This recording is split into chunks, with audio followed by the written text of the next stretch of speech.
11 समुद्र मंथन कथा। समुद्र मंथन कथा। एक बार की बात है, शिवजी के दर्शनों के लिए दुर्वासा ऋषि अपने शिष्यों के साथ कैलाश जा रहे थे।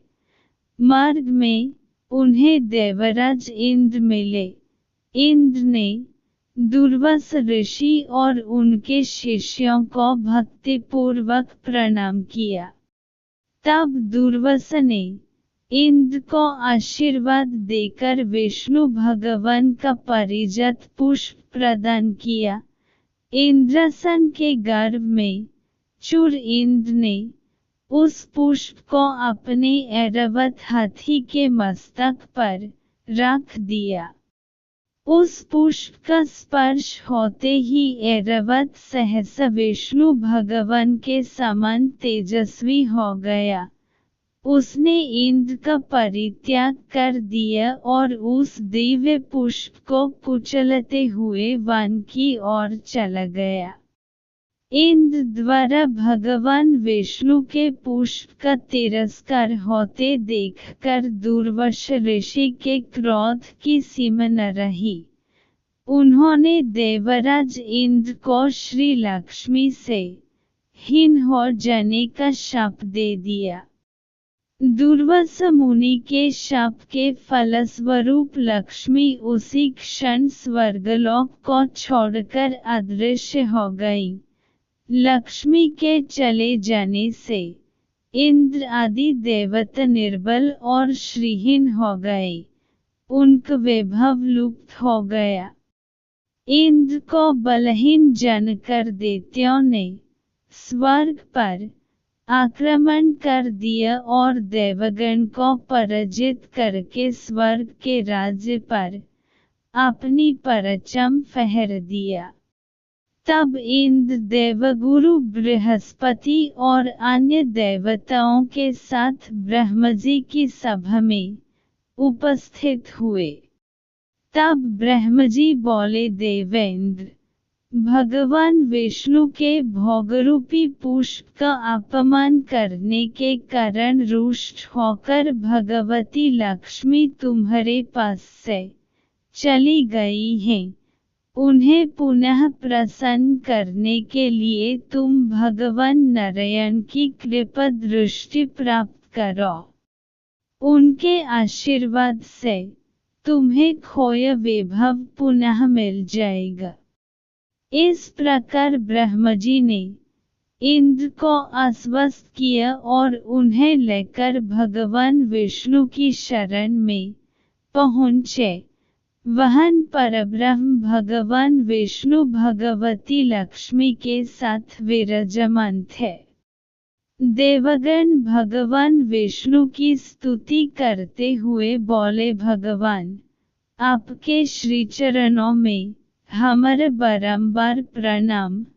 भगवान, हम सब जिस उद्देश्य से आपकी शरण में आए हैं, कृपा करके आप उसे पूर्ण कीजिए।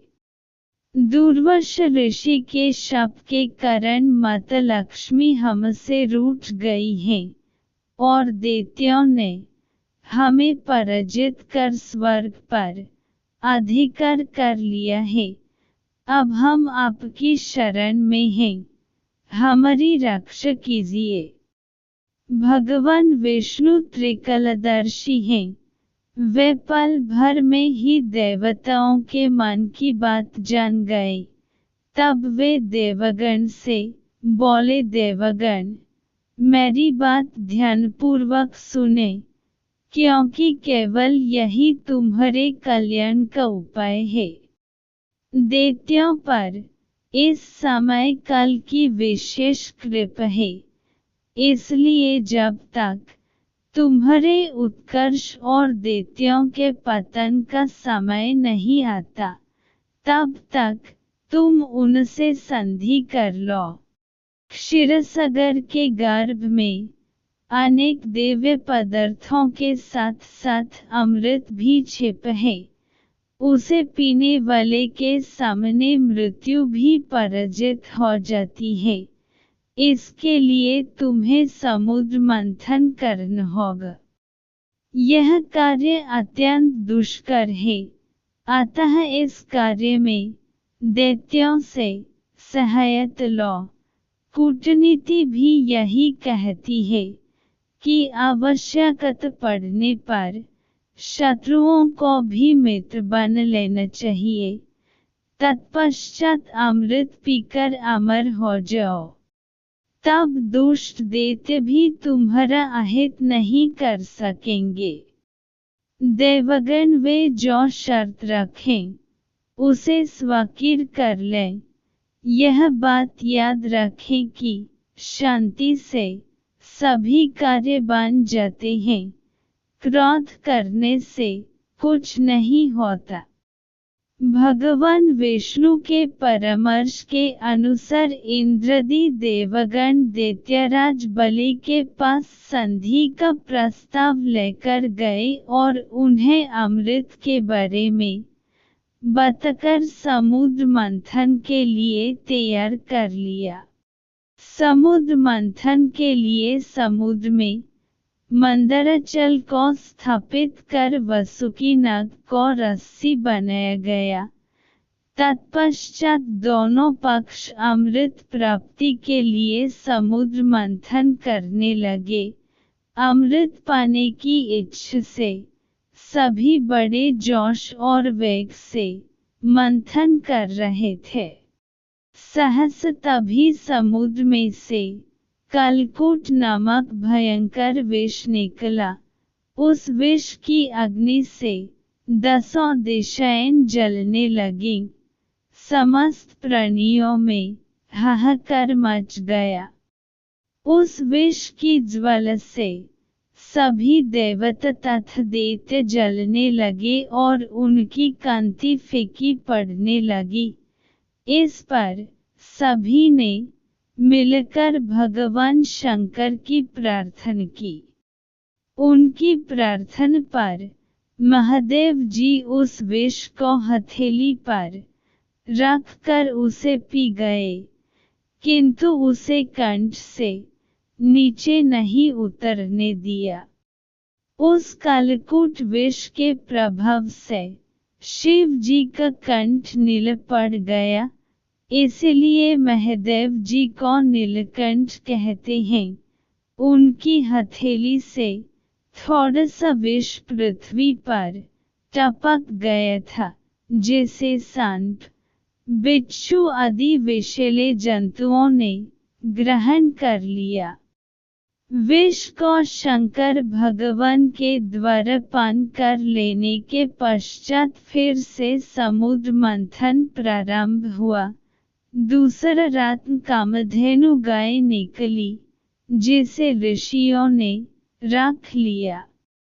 फिर उच्चैश्रव घोड़ निकला, जिसे दैत्यराज बलि ने रख लिया। उसके बाद ऐरावत हाथी निकला, जिसे देवराज इंद्र ने ग्रहण किया। ऐरावत के पश्चात कौस्तुभमणि समुद्र से निकली, उसे विष्णु भगवान ने रख लिया।